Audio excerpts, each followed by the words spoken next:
Showers in the area, always to be expected. Had a sprinkle a little while ago, but I don't believe that is going to delay practice for us at all. So unless you're a weatherman predicting something different, we should see cars on the track here pretty quick.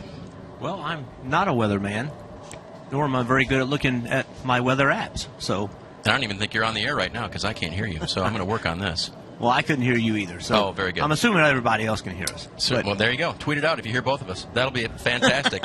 A one-sided conversation in two directions. So, no, I remember that now. This would be my second tour on the app, so that's a little bit of an adjustment I need to make. An interesting look without the cup holders in the garage area.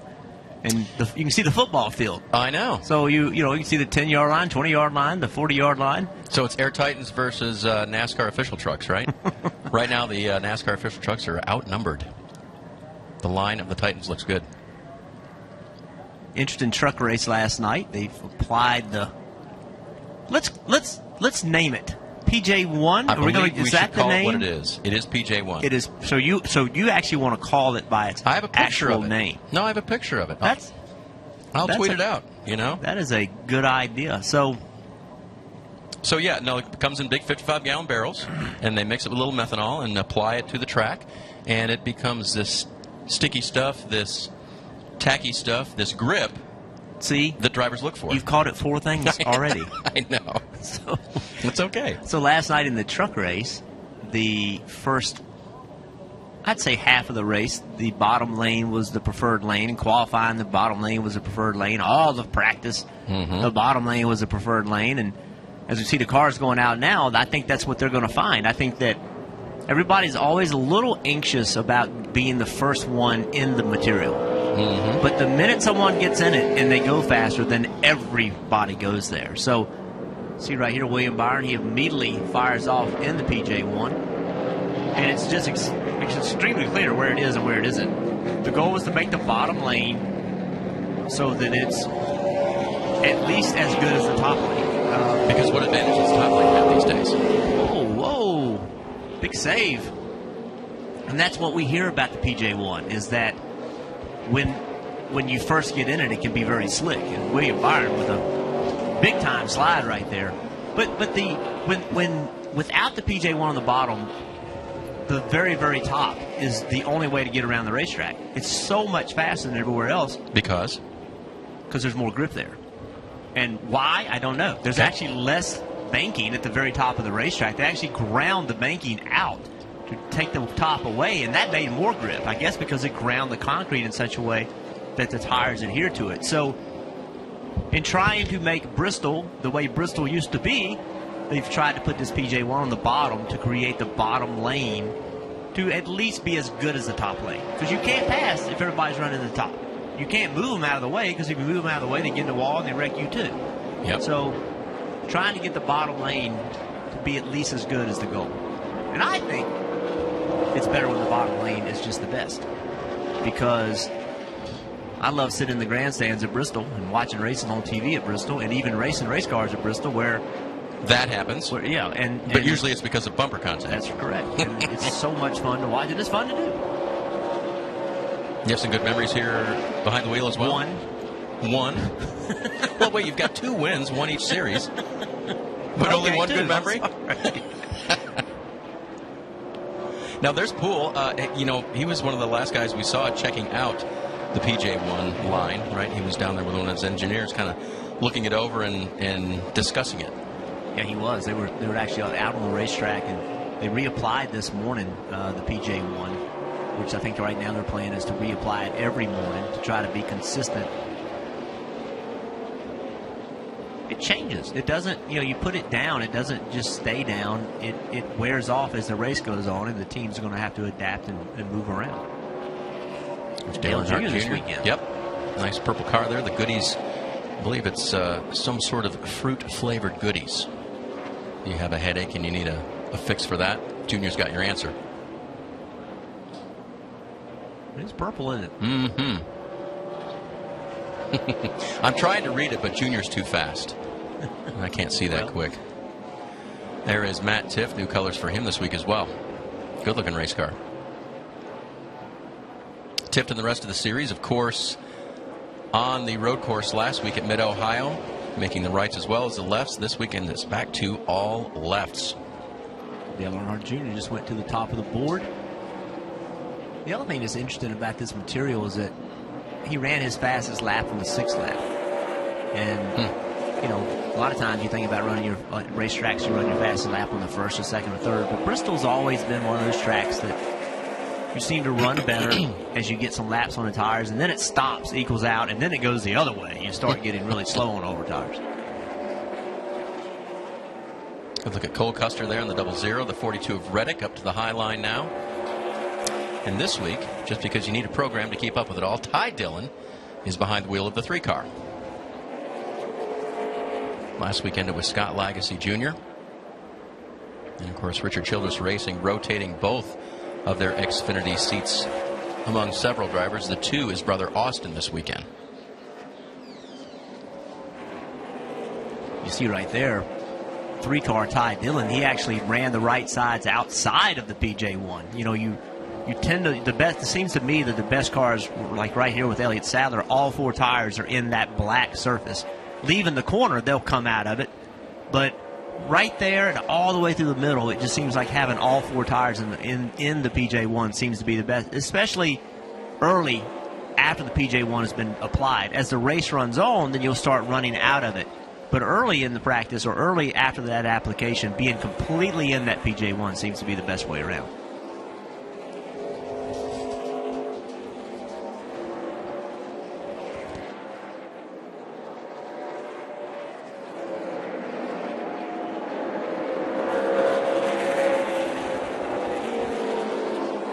And you were kind of talking about it earlier, Jeff, the feeling, look at the right rear sparking on the 5 of Michael Annett, the feeling of that PJ1 compound as the race progresses.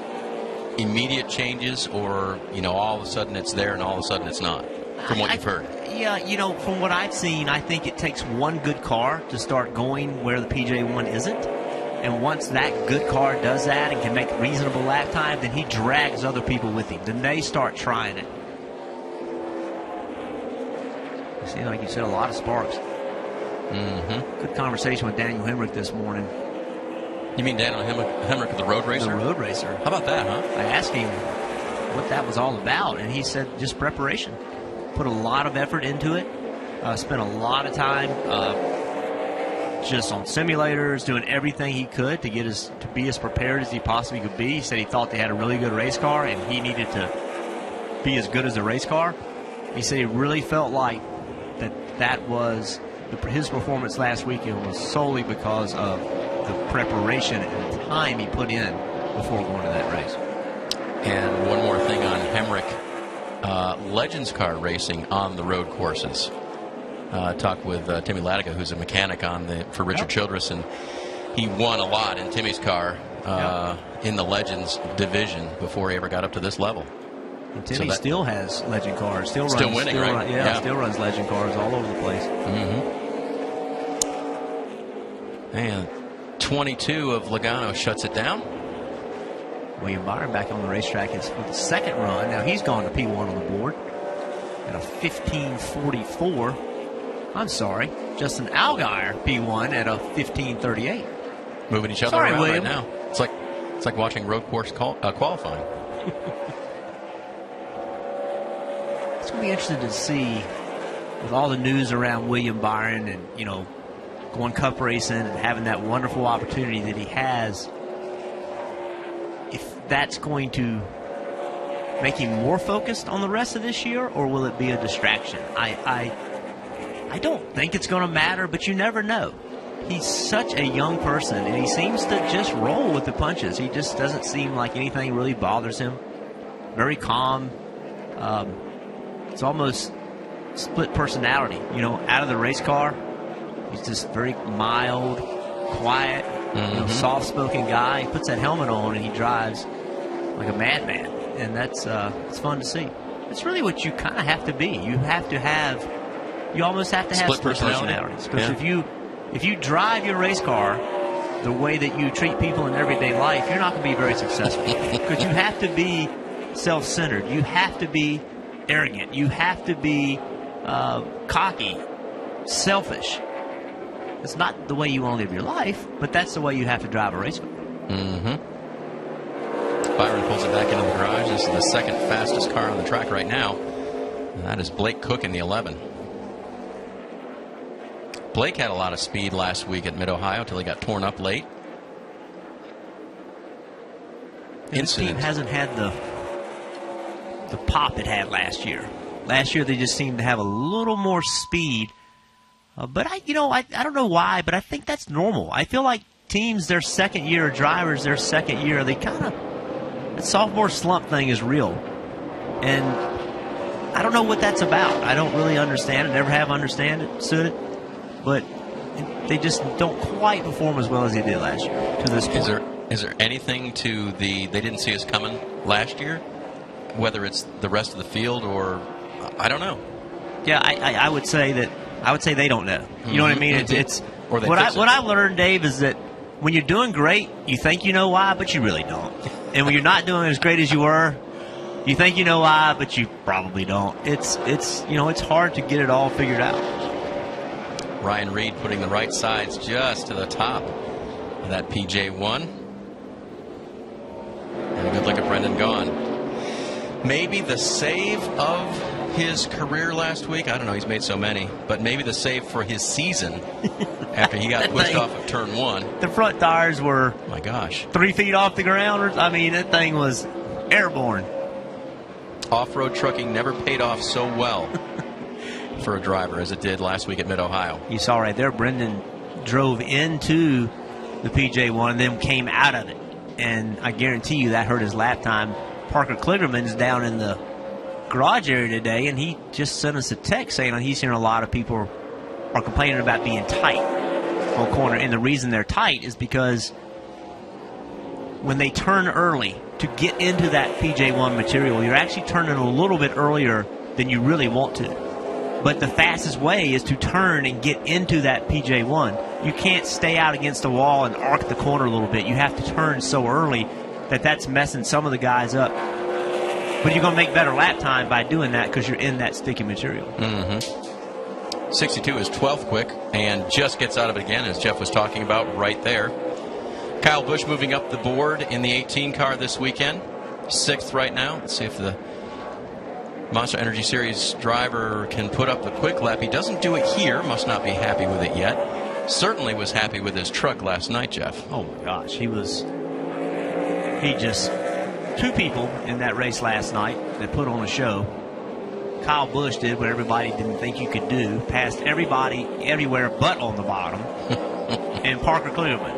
Mm-hmm. He didn't win the race, but I was in one of the suites last night watching, and those two were the show. Parker Kligerman was, as my nephew Jeb said, he is digging on the top. It was fun to watch.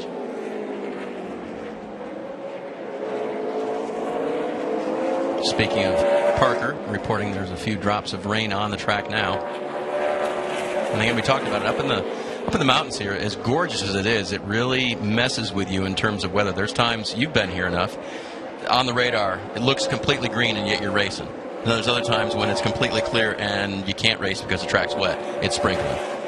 It's just kind of the way in the mountain here, isn't it? I think it is. And more often than not, here's what I've seen: dire predictions, and then we go on and race without a hitch. Yep. So, and those days when there's nothing on the radar and it's raining, they see that rain never seems to stop. There's a radar. And right on cue. Mm-hmm. So big stuff below. Just a little something coming over the speedway right now, and some more chugging in behind it. It's late summer in Tennessee. I'm going to have it. Elliott Sadler continuing his veteran ways and moving toward the playoffs without a win, but the most points. He had a sneaky finish last week. Mm-hmm. You know, got in that spin early in the race and had some trouble, and you thought he was kind of done. You look up at the end of the race, and there he is. Tyler Reddick not in the car last week. That was Justin Marks. And Tyler will race the 42 here. It's been a good A good run all year, really, for that team between Kyle Larson, Justin Marks, and Tyler Reddick. It's got to be hard not sitting in that car and getting the laps. You know, coming in and out of that car is difficult. When you drive a race car every week, you get into the rhythm of that car. You get into the rhythm of the year. You get into the rhythm of we're making changes and these things have worked and these things haven't worked. And when you can't feel those things and you come in every now and then, it's more challenging. Mm-hmm. And remember, for a young driver, even more so. If you are Joey Logano and you drive a limited schedule, that's different than if you're a younger driver driving a limited schedule. It's much harder to run a limited schedule as a younger driver. There's no question about that. All under the direction of Mike Shiplett again this year, who has worked with the combination driver lineup for a couple of years now.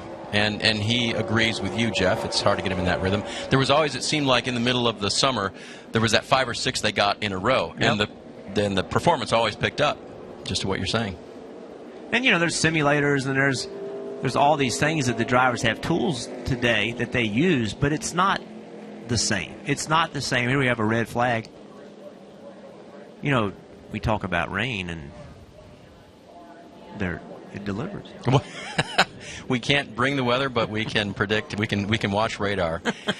Yeah. Hey, listen, I'm going to disagree with you. I think we can bring the weather. You think? I think that we have proven over a period of time that we have a knack for bringing the weather. I think I just heard our crew collectively say, "What? Yes, we bring the weather." So under a little bit of a delay here for weather, rain at Bristol Motor Speedway.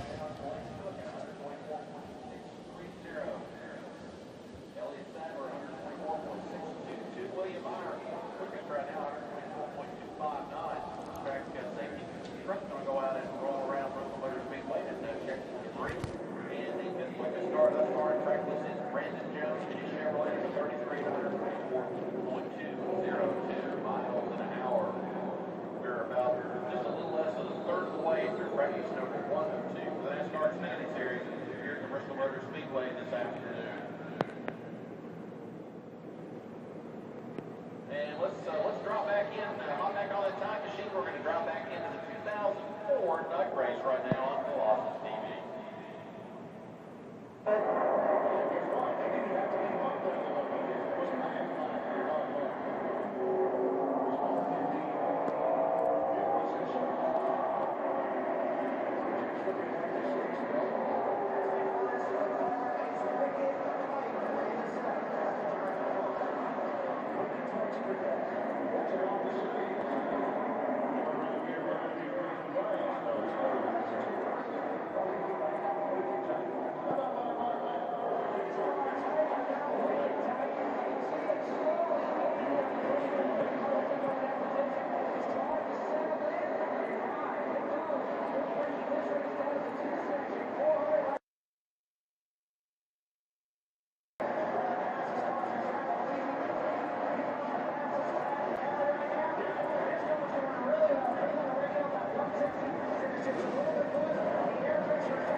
Back at Bristol Motor Speedway, the short delay for rain has ended, and we are back with you. Jeff Burton, Dave Burns, NA Texting, Parker Kligerman patrolling the garage area down there.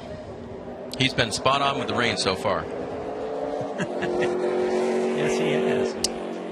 That is Chad Fincham this week in the 40. Good-looking race car, the local boy. Car. I like that pink scheme. Mm-hmm.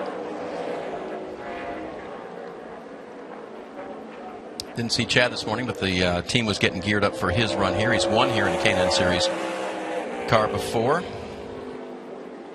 That is the 20 this week, Daniel Suarez. So more of the rotating lineup in the Xfinity Series. This is the Joe Gibbs offering. Kyle in the 18, Daniel in the 20, and of course Matt Tifton in his traditional 19 ride. And they should be strong. Let's see where Suarez rolls in on his first few laps on the track here. I have to believe that for the drivers that are running on Saturday night, that this could be a very beneficial race with the PJ1 and how it changes throughout the race. I just think there's a lot to learn. And running this Xfinity race could be very valuable.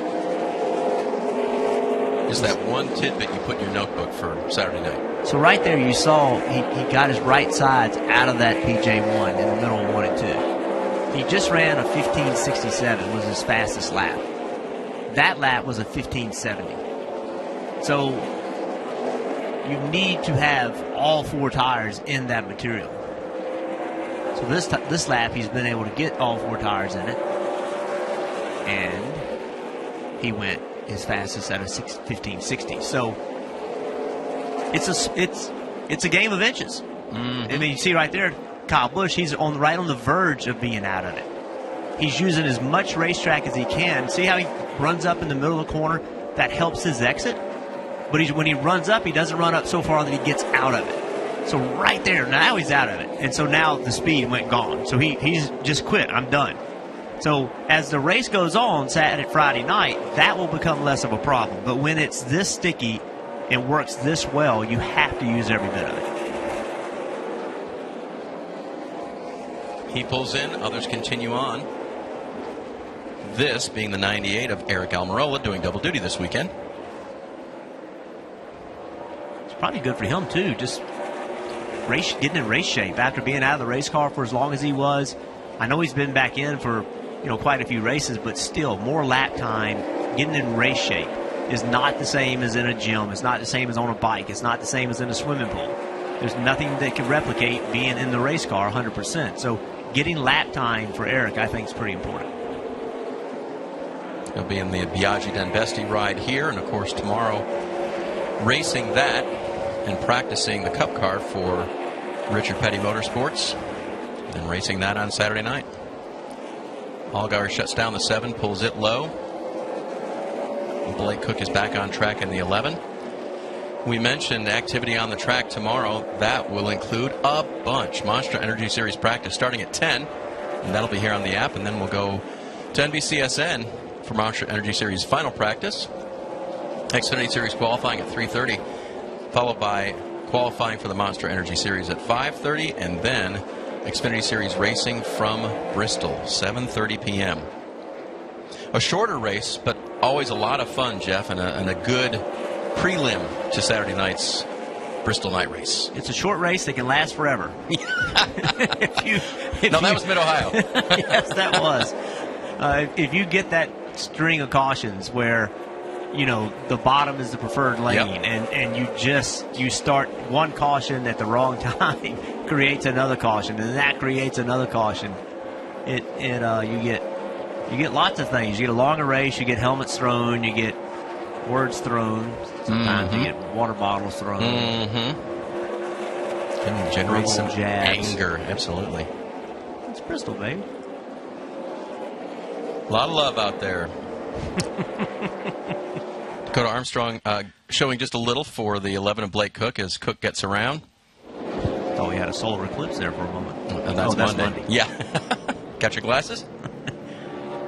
Yes, my wife bought the. She happened to be somewhere where they just got a shipment of glasses in. Didn't have to wait in line for 3 hours to get her glasses. So yes, we got our glasses. We got ours by overpaying a person that bought a bunch a while ago. I thought you were building them out of a cardboard box with a bunch of holes or something. No, we've got that too. That's how you can view it without the glasses. You put the pinhole in the one sheet of paper. Then you know what that sounds like? What, cheap? That sounds like a busy doctor's office the next day. Yeah. Oof, yeah, don't look into the orb on your own, people. Make sure you've got some eyewear that is certified for the eclipse. Or, as I just mentioned, put a pinhole in one sheet of paper and then show it on the other piece of paper, and you don't need to buy the glasses. Or watch it on TV. Or watch it on TV. Goodness. Yeah, that's going to be something, huh? That will be covered wall to wall, no doubt. Ryan Reed, 16, up and out of the PJ1 and back to the garage. And, Jeff, we've talked about it before. Is there a chance that you dial your car out because you're so concerned about this PJ1 track bite? So this is something that I'm on the fence about. Okay. Because I've raced here before without PJ1, but as the line was moving around and changing.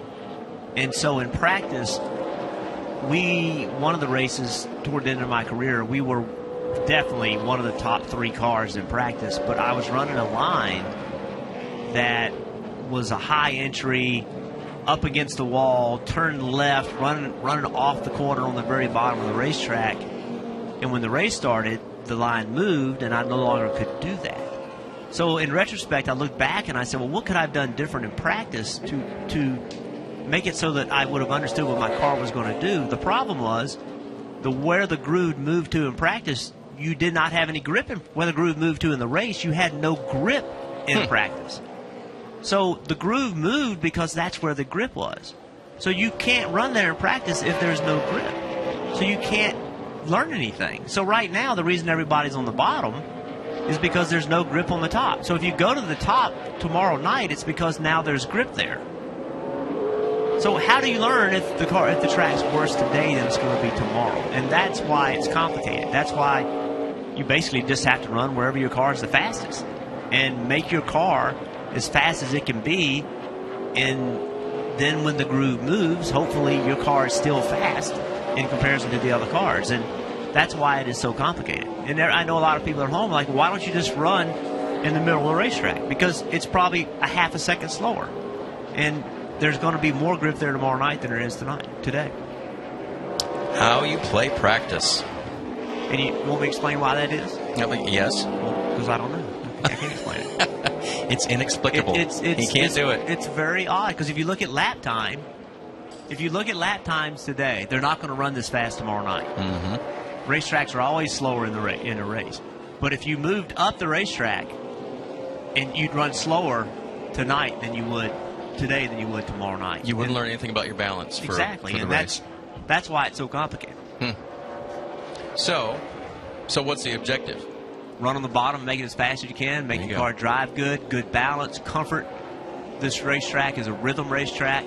It's all about being able to run the same lap time over and over and over, make your car fast and comfortable. That's the goal. Now, that's very difficult to do, but that's right now. That's what Elliott Sadler's working on. I'm a little loose on corner entry. I'm a little tight here. I need to fix those things. If I fix those things, make it drive better in those areas, it will be easier for me to make better lap time.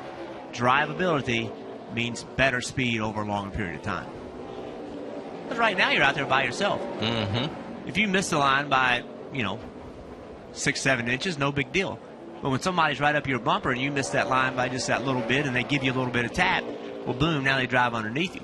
There's no penalty right now. The penalty comes tomorrow night. And the easier it is for your car to drive, the more you can protect and the more you can attack. We tracked some 5-lap and some 10-lap averages. Elliott Sadler has been quickest in both cases. Not every car has turned 5 or 10 consecutive laps, but right now Elliott's got them covered. His car points well. If you see the back of the car, how it looks like it's turned. The back of the car is further off the bottom of the racetrack than the front of the car is. Mm-hmm. That's the back of the car is pointing the front of the car. That's great as long as it's not too loose. Sometimes it can get too loose doing that, but his car didn't look that way. Getting a report from downstairs that the 88 of Dale Earnhardt Jr. brushed the wall. That was one of the reasons why he took it back in. The other thing,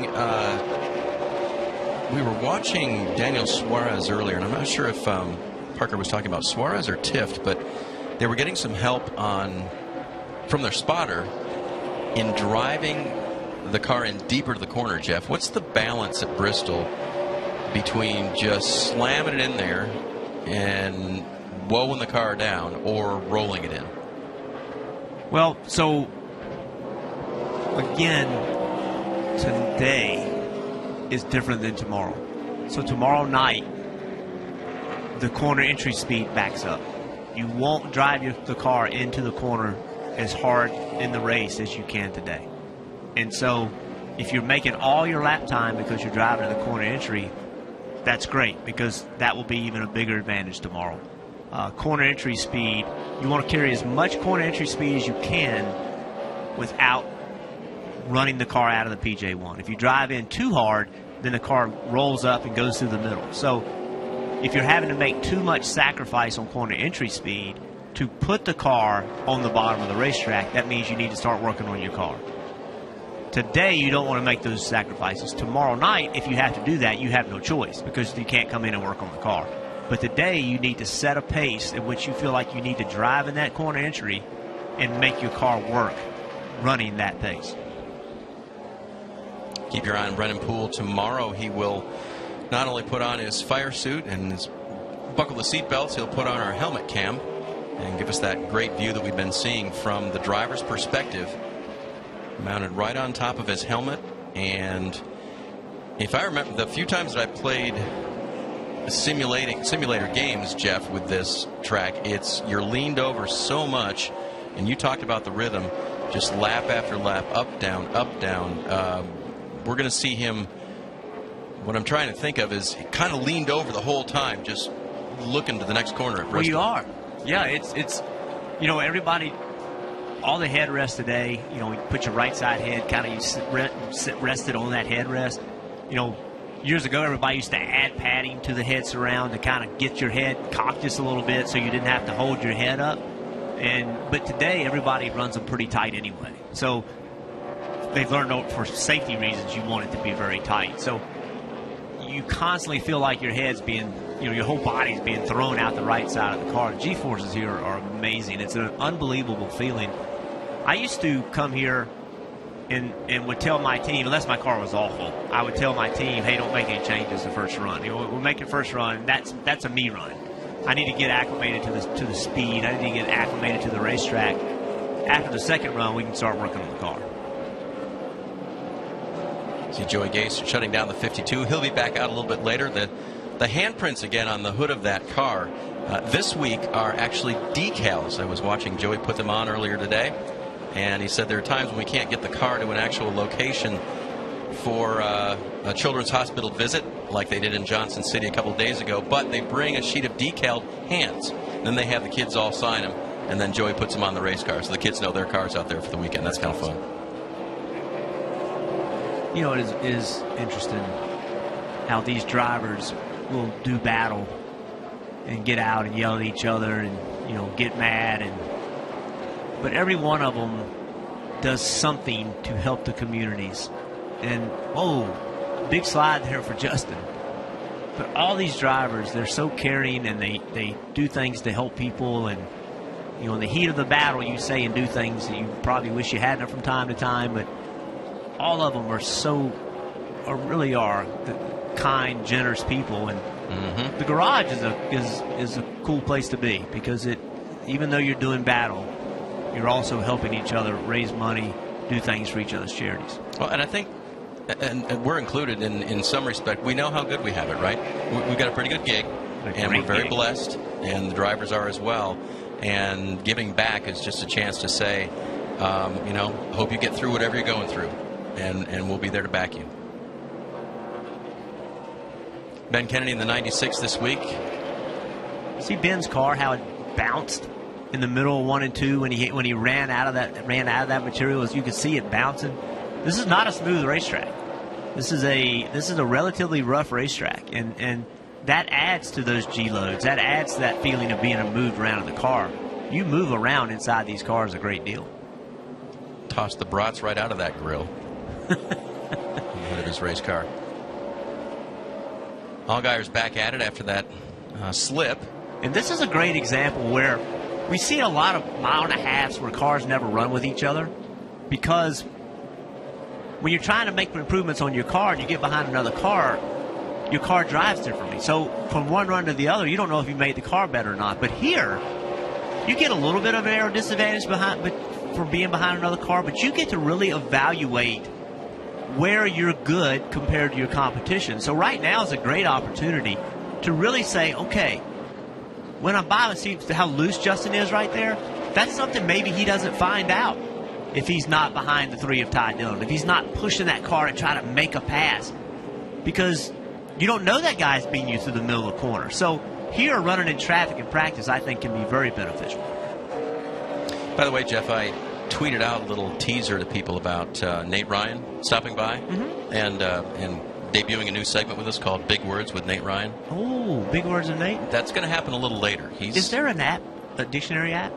There is a dictionary app. You want to download it so Nate doesn't know? Okay, all right. Is he coming this session? Or no. You got a little break here, and then later at 3:30 during the second and final practice. So the one you're not going to be the on. one I'm not on. So I'm use Big Words without with Parker and Jeff without Nate. Yeah, that's right. Yeah. So you can text us your big words.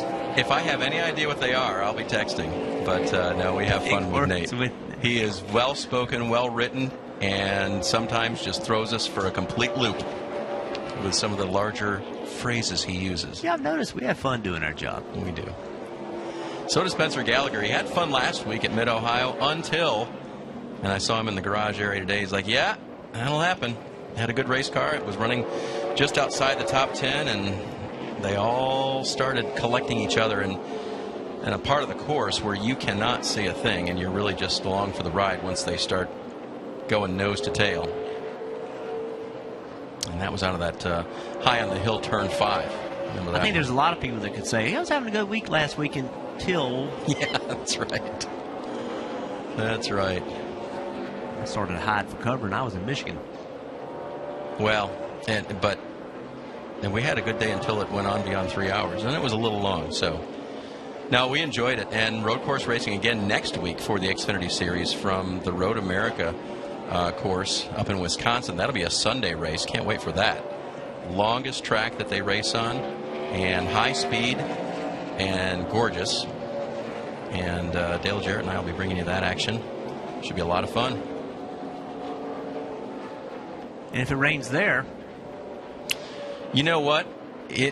I don't know what it'll be like, because Mid-Ohio, when it rained last year, it's small enough in a lot of the course to where the technical side then was sort of a rhythm exercise. Now they went off the road, they went off the track like crazy, and it was entertaining. But man, Road America is so high speed in so many different places.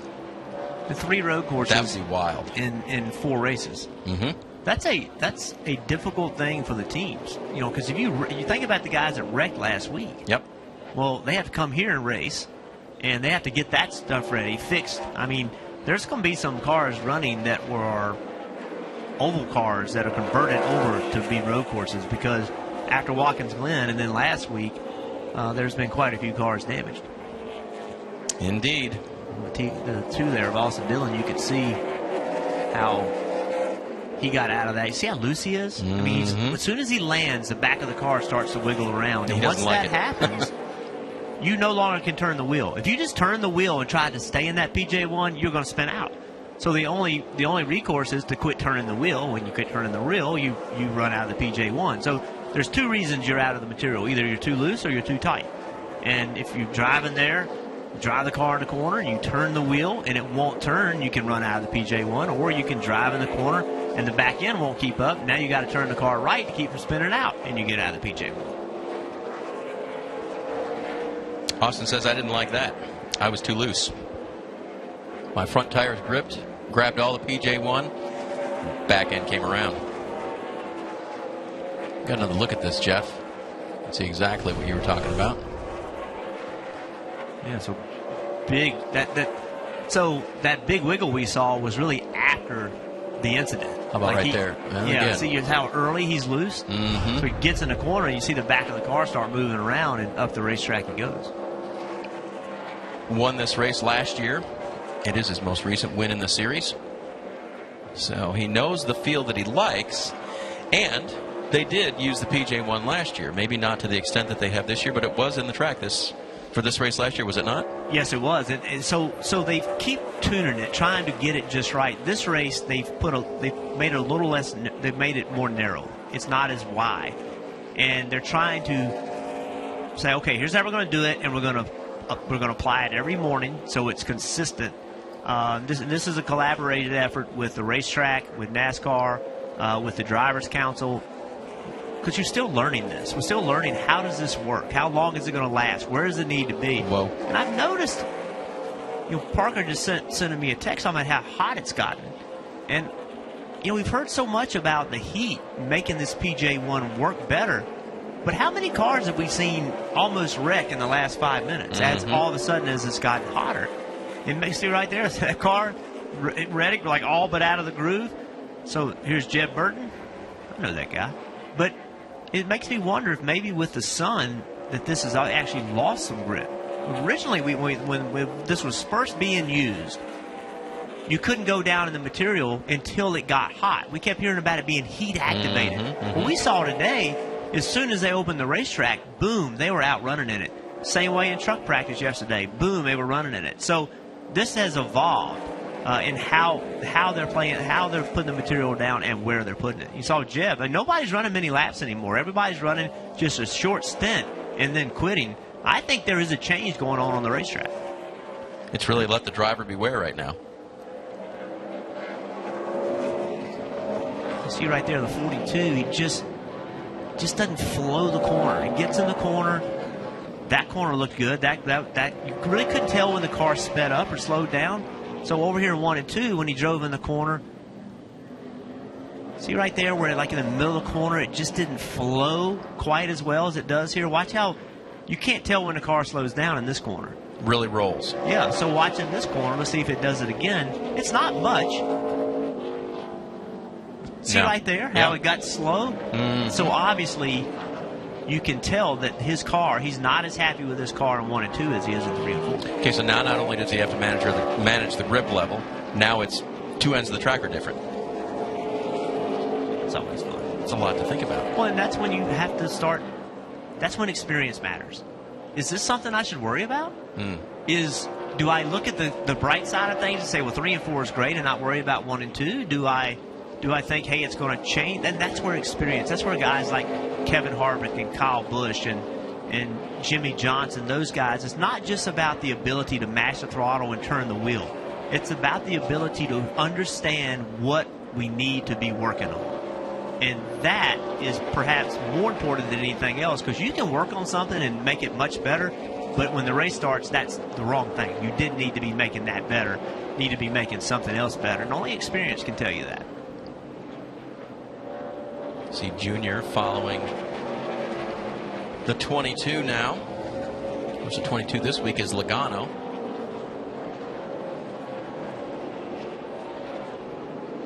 Most recent winner in the series, car-wise, the 22 for Team Penske, the hands of Sam Hornish last week. Dale Jr. hasn't had a very fun year in the Cup Series. I think that's fair to say. Things haven't gone the way he would hope it to go. Maybe running this Xfinity car can get things going for him. Maybe he can have a good run here. Maybe get a win, get some positive energy going. See right there? Just past Logano. Hey, I'm better than you. And he drives into turn 1 and car doesn't stick. This is a reoccurring theme. I mean, there's something going on with the racetrack. I really believe there's a transition going on right now. Nobody's run their fastest lap anytime in the recent past. Fastest laps are lap 5, lap 8, lap 11, lap 8, 11, and they're on lap 27, 26, 30, 34. So there's a transition going on the racetrack. There's no doubt in my mind. And so now the question is it going to be like this tomorrow night, or is it going to be like it was when practice started? So right here, great run off turn 4. Typical Bristol pass. Have more grip on corner exit. Drives into turn 1. Whoop. Won't stick. And it was all the back of the car. The back of the car did not hold for him getting into turn 1. Has it straightened out now? Doesn't seem to be affecting him time-wise. And he's been out there for a good while now. 1 lap time, 11th best. So this is something I noticed in watching a truck race last night. So Dale Jr. is about 4/10 off of his fastest pace. And he's on lap 38 of a run. So tires matter. So pit strategy and when you put tires on could make a huge difference in who can win this race. See Daniel Hemrick's mostly blue car with a little white going under the mostly white car with a little blue of Ray Black Jr. And Hemrick reporting earlier his car was all over the place. See if it's that way now. Looks like they may have it hooked up just a little bit better now for the 21. You can see on the upper right. That's our Saturday schedule. Just after it's gotten nice and cool outside, Jeff. Don't count on it. 5:30 we start with NASCAR America pre-race. Countdown to green, followed by Monster Energy Series Racing from Bristol, the night race. And then victory lap following that. Such a cool environment to be here for the pre-race ceremonies. The pre-race ceremonies here are my favorite every year. I love the way they do the national anthem. I love the kids singing the national anthem. I love the military tributes, the guys jumping out of airplanes coming down into the Coliseum. It's electrifying. It's so much fun. And the shape of the place, the Coliseum nature of the Bristol Motor Speedway adds to that. It's a big bowl of energy. You can feel the fans, and that is, you just can't. It's nothing like it. I've been to Super Bowl. I've been to Cameron Indoor Stadium for Duke Carolina games. I've been to NCAA finals, and the pre-race at Bristol will match any of those experiences. See, the infield has the yard lines painted on there right now. Big football game here last year. Is there a game this year? I think there is. I think they're bringing it back. It was such a huge success. Depending on which team won, of course. There might have been a loser in that regard. There's always a loser in it. Always fun when you come to Bristol. Of course, the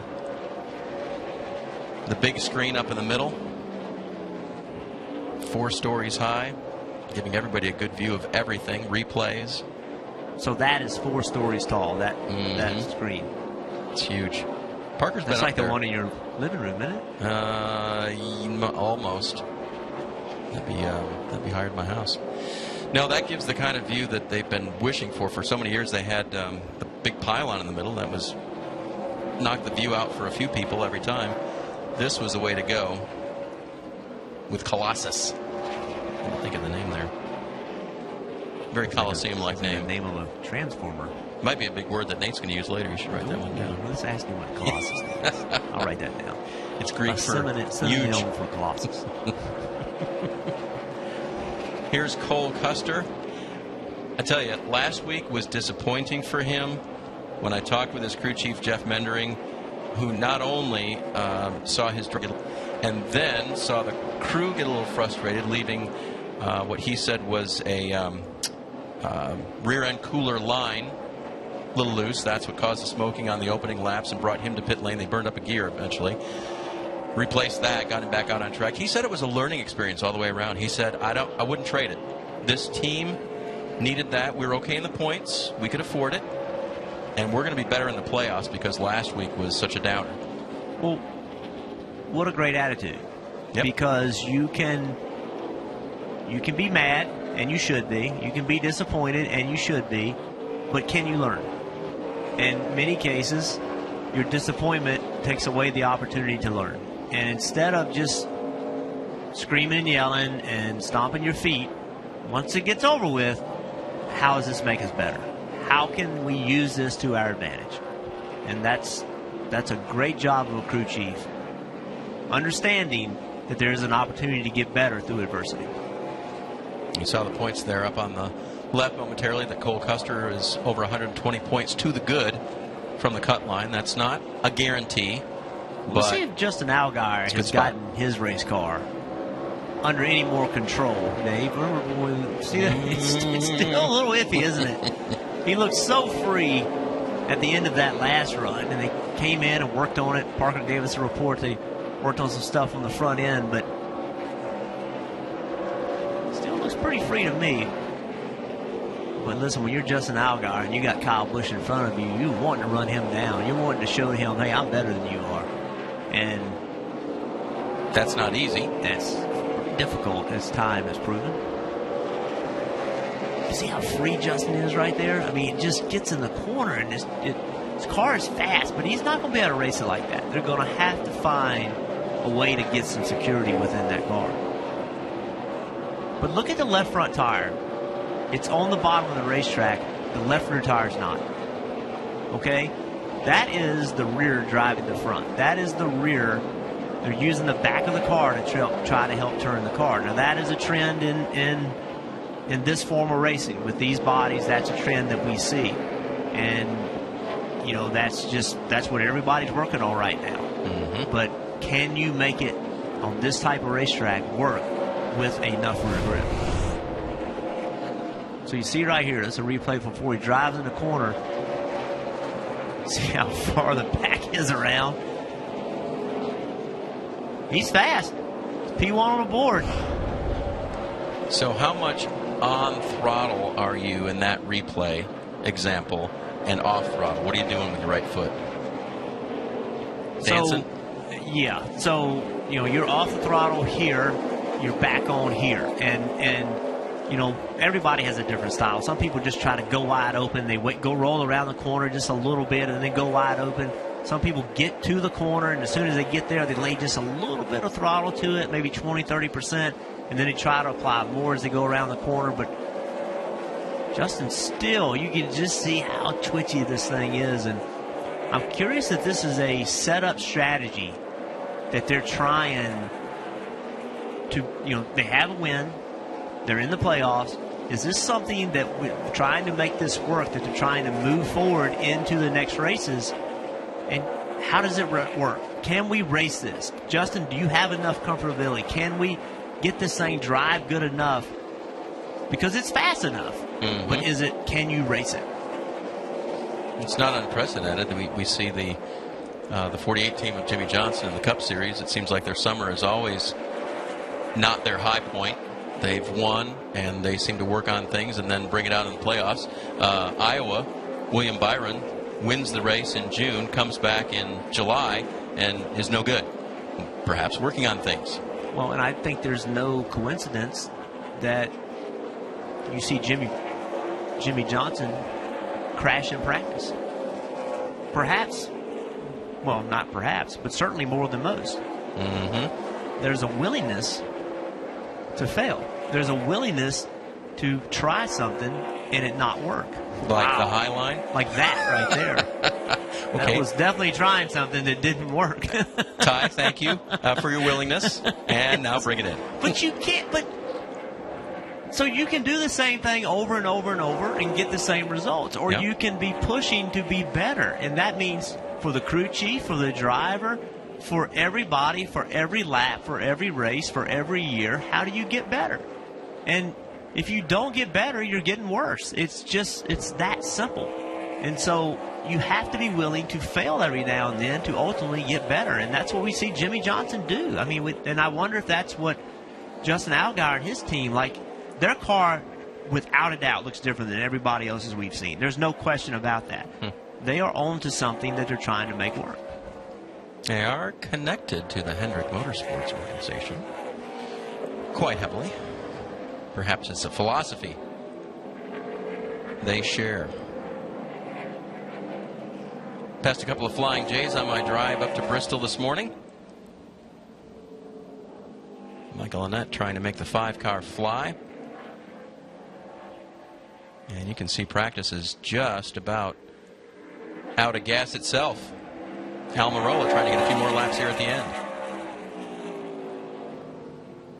And, of course, at this place, you can get a few laps. There's only a few seconds left. Yes, you can.